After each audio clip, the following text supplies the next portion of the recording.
Meatheads. It's a sad day in the cooking meat studio. Just wanted to take this time to send apologies where I need to send them. To my wife, my kids, Coach Belichick, my mom, all the meatheads around the world. I have crabs. One big crab! Whoa!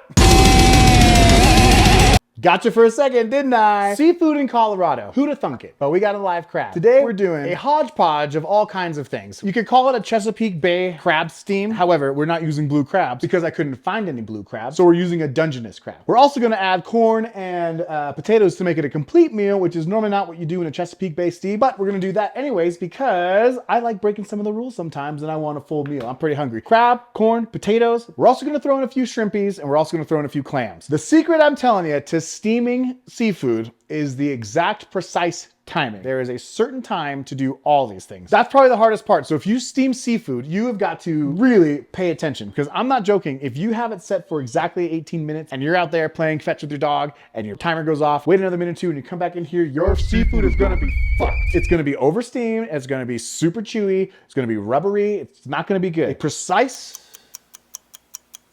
time is what is necessary for this. The rest of it's pretty darn easy. So we're gonna get into it now. We're gonna build our steam and then we're gonna throw a bunch of seafood in there and that's about it. Right, so we're gonna first build our steam. I don't have a steam basket for my steam pot, so we're gonna do it a little janky. One of the things about being a chef is that no matter what goes on in the kitchen, you gotta make it work. You gotta find stuff to make things work. In the spirit of that, this is how I make a steam basket. A couple balls of aluminum foil. This is actually like an old top to an old pan. I got rid of that pan, but now I use this as my like steam table. So I wrap a little foil like this, and we'll just give it a couple of little, I'll put it on right like that. And there we got a cooking meat janky steam table. Done with just a few ingredients. What you build your base out of is basically cheap beer and white vinegar. So we've got 3 generic cheap beer flavored beverages. Kind of give it about an inch or 2 at the bottom of the pan. That should do it. 3 should do it. We're gonna add some white vinegar to it. We got a nice big squirt of vinegar. And then last but not least, we're gonna add our Old Bay seasoning. There's nothing wrong with Old Bay. Old Bay is salt. And we're gonna season our liquid. So we're gonna close this up. What we're gonna add first, because it takes a little bit longer to cook than the rest of the stuff, is we're gonna add a few potatoes. When the Chesapeakeans do this, they usually don't add potatoes. But like I said, I wanna make a complete meal out of this. Normally you use blue crabs and you'll have a huge steam pot and steam like 60 blue crabs. So you have a lot of meat to eat. We just got 1 crab. So we're gonna steam some potatoes. We're gonna throw some potatoes in there. And we're gonna steam just a corn. 3 potatoes for me, 3 potatoes for you.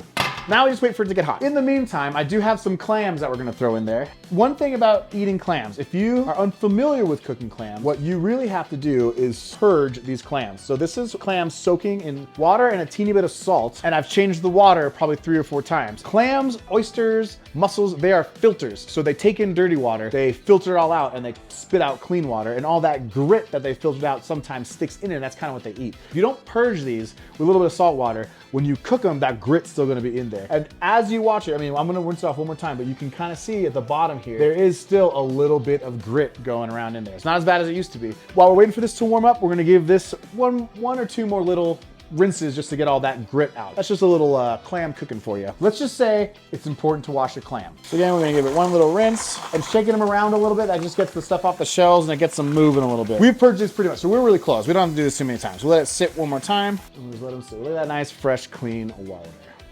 So the timing of the things, my friends, my timer's ready. It's 18 minutes, it's 7 minutes for clams, and it's 2 minutes for shrimp. So it's a total of 18 minutes that we're gonna steam everything. This part doesn't matter. Corn and potatoes at some point. We just gotta get those like softer, warm. So we have to do math now. We're gonna put the crab in and we're gonna time for 11 minutes. As soon as the 11-minute timer goes off, we're gonna throw the clams in and put it in for 5 minutes. As soon as the 5-minute timer goes off, we're gonna throw the shrimp in and time it for 2 minutes. That's a total of 18 minutes, and then we're gonna kill it, and that should be good. That is what I'm saying, it's a precise thing. You are a minute or 2 off on any of those things, you don't time it right, your seafood is gonna be gross. And right now, you don't see the crab because our crab friend is in the freezer. We don't want him to freeze completely because it'll throw off the cook time. Cold is fine because he comes from cold water and he should be. You don't wanna put a hot dead crab in your hot pot. That's not gonna work out at all. Once he kind of goes to sleep in there, he's not gonna move around. We just throw him in there, he's not gonna fight it. He'll accept his fate for being my lunch. I don't care where you go in the world. I don't care what you do. For something to eat, something else has to die, all right? Even plants, what do you think soil is made out of?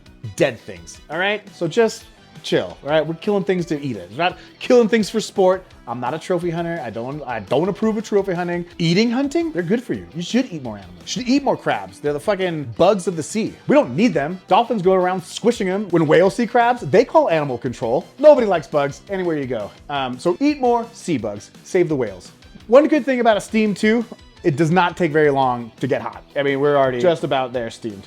We've been here about maybe 5 minutes. So we'll give this we'll give this like a 10-minute head start before we throw in all the rest of the stuff. And we're gonna really season things as we throw them in there. We're gonna just keep adding layers of seasoning. The clams and the crab, you don't eat the shells, obviously. So that seasoning is gonna really coat the shells and it won't really penetrate the flavor of the meat, but it coats it. So when you're breaking it with your hands are coated with the seasoning, you're touching the meat, you're eating it, it kind of seasons itself. So almost you can't put too much seasoning in this because it's just on the shell and it's not gonna really affect the meat that much. Before we add our seasoning too, we're just gonna add a squirt of lemon juice into our crab friend. Seafood and beer, it's a tale as old as time. The first beer that we know was brewed was in Egypt. They had like 24 recipes of beer. I don't know if they ever saw a crab in ancient Egypt, but if they knew what they were, they'd get some Old Bay and steam them too. All right, so we are steaming. Oh no, where'd he go? All right, he's dozed off, he's fine. Throw him in there. And then we're gonna do a squirt of lemon. And then we're gonna do a big old batch of Old Bay. He's asleep. No, we're just tucking him in. He's fine, don't worry. He's going right to sleep. The lid is on. Timer has started. So when our timer goes off, we're gonna add the clams for 5 minutes. Some of the first powered vehicles were powered by steam back in the late 1700s, 1800s. We think one of the original designs for a steam engine was created by inventor, painter Leonardo DiCaprio. And little known fact, the first steam engine trains were actually powered by crabs that were being steamed and boiled in the furnace and then served to guests from the dining cart. It was a luxurious America and a forgotten America.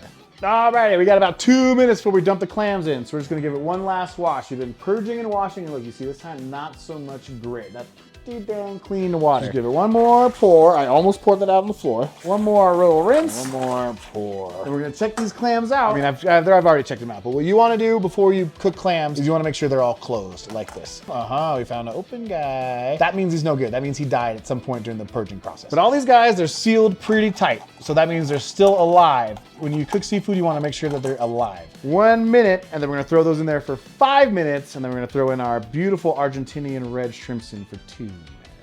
And again, we're gonna add a little bit more Old Bay. We'll add another squirt of lemon at the very, very end, just to lemon it up. And this is pretty much how you do it. Wow, clam time. So we're throwing in clams. Oh, we're gonna throw in a little bit more Old Bay.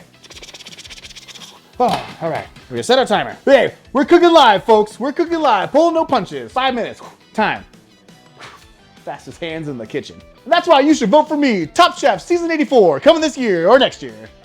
Do you vote on Top Chef? All right, 1 more minute on clams and crabs, and then we're gonna throw in our shrimps for 2 minutes, and that will complete the whole thing.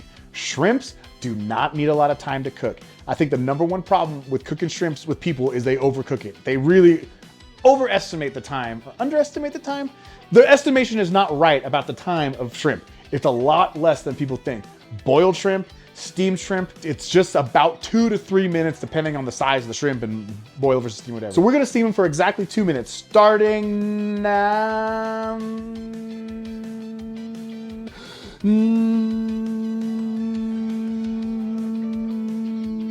Now. Throw it in there. Woo, that's hot. Another squirt of lemon. Another Old Bay. Bang. And we're gonna set this for 2 minutes exactly. And that's it. We'll get ready to eat some seafood here. Steamed seafood, the old steamers. The old Chesapeakean steamer. Steamed crabs were actually Steamboat Willie's favorite snack on the steam engine trains. Steam. And we just wanted to say thank you to Old Bay for being an unofficial sponsor. We're at 20 seconds. This alarm goes off, we'll kill it, and we'll open it up. And one good thing about that, since there's such a small amount of liquid in there, when we turn it, it won't take that long for the heat to kind of start to die, but we'll pull out everything. A lot of times when you boil seafood and you're serving it later, or when you're boiling seafood, all right, kill it.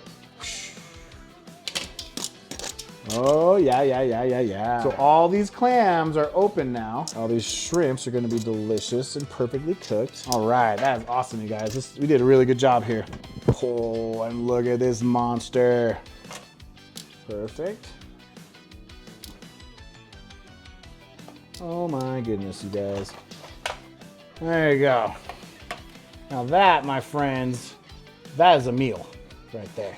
If you want, you can add a little more lemon. We added a ton of lemon while we were cooking it, so it's got some lemony flavor. Like I said, you can see it's really seasoned on the outside of the shell, but we're not gonna eat any of that shell part, so that doesn't matter at all. Oh my gosh, the shrimps are perfect. Perfectly cooked, 2 minutes every time. Clams, obviously, super easy to eat. You pull them out like that. And that is fantastic. Really good clams. Steamed clams are great. Boiled clams are great. I'm a big fan of the clam. You get a little bit of butter, like drawn butter, to dip these into. Perfection. The shrimps, I mean, 2 minutes seems like such a short time, but these are perfectly cooked shrimp. They're cooked all the way through, and they're not overcooked. 2 minutes for steamed shrimp. Maybe if you have like colossal shrimp, maybe 3 minutes, but I wouldn't say more than 3 minutes for any shrimp in just about any steam, watery boil situation. So we're gonna show you how to crack these crabs. Oh, look at that little baby claw. Look at this little guy. He's got a little mini claw. Go ahead, take my strong claw. My germs. Yeah, so I have just begun to start touching the crab, and look at how coated my fingers already are. That's where you get the flavoring from. Steamed crabs usually don't have a lot of what I call crab soup in there. You boil crabs, you get crab soup in the carapace? But anyways, this is how you take apart a crab. They all got these little tails down here. Hey, I'm gonna pull the tail off. Then we're gonna take this huge lid off back here. Oh, there is crab soup. Oh my God, that's the best. If you know, you know. One good thing about these, the big shell like this, is you can use it to hold all your little shell pieces. So the next thing is you gotta take off, you got these like mandibles. This is where this guy eats. So you pull off the mandibles, bang, put them in our little thing. The next thing we're gonna take off is the lungs. The lungs are all these things right here. These are all the lungs. So we're gonna take these off because you don't eat those. Those are like super fibrous. It's like eating an artichoke, you know, the heart before you pull out all the stuff. Clear all this mandible off. And you can see we're already getting there. We're already starting to get down to meat. Now, this was a male crab. You could tell by the tail. Female crabs have big fat ones. Male crabs have long skinny ones. All this stuff in here is crab butter, and it is delicious. If you take a piece of, oh my God, that's so good. If you take a piece of bread and dip that in there, that's why I call it crab butter, because you can just literally just smear it on a piece of bread and eat it. If females have the roe, some people like the roe. I personally don't like the roe as much. I think it's a little dry, but some people love it. All right, so the next step, like this, we're gonna split this guy in half. Oh, look at that. And this is about where you start seeing it at a store. If you go to a grocery store and you buy like a bunch of crab claws, you know, this is pretty much what you get at this point. So this is where the majority of the meat is. There's meat. Oh my God. So we're down to here. You want to take a leg at the knuckle and break it off like that. Because one, you're gonna get all this delicious knuckle meat, and we'll dip it in the crab butter. So you can take them off like that, leg by leg. There's so much meat in a Dungeness crab. Dungeness crabs come from the west coast of North America. I think they run all the way from like the top of Mexico to Canada. Just along the west coast. There's a season for them, but they are a delicacy. Now, if you grew up on the west coast, you know about Dungeness crabs. All right, so we got a leg, down to a leg. We're really breaking this down to the small pieces. What I like to do is crack this knuckle right there off. Get a little more meat in there. There's that crab butter. There it is. I break off each joint kind of at their segments. If you want to use a crab cracker, go ahead. I'm an American. I use my teeth. And that's it. Then from each leg, you take out a lovely piece of meat. There you go. And I think steamed crabs a little easier to break off. All right, well, we've made crabs. We've boiled, let's see about potatoes. It's a boiled potato. We don't need to go into it that much, but it's perfectly boiled. So yeah, I did 10 minutes before the seafood with the potatoes and corn. This was so much fun cooking seafood for you guys. I grew up eating seafood. That's one of my favorite things. We don't get it a lot in Colorado. So when I can find a live crab in the river. This was fantastic. I have thoroughly soiled myself. I'm gonna go take a bath and pretend I'm in the ocean. Enjoy the rest of the seafood before Mrs. Meat and the babies get home. You have a great night.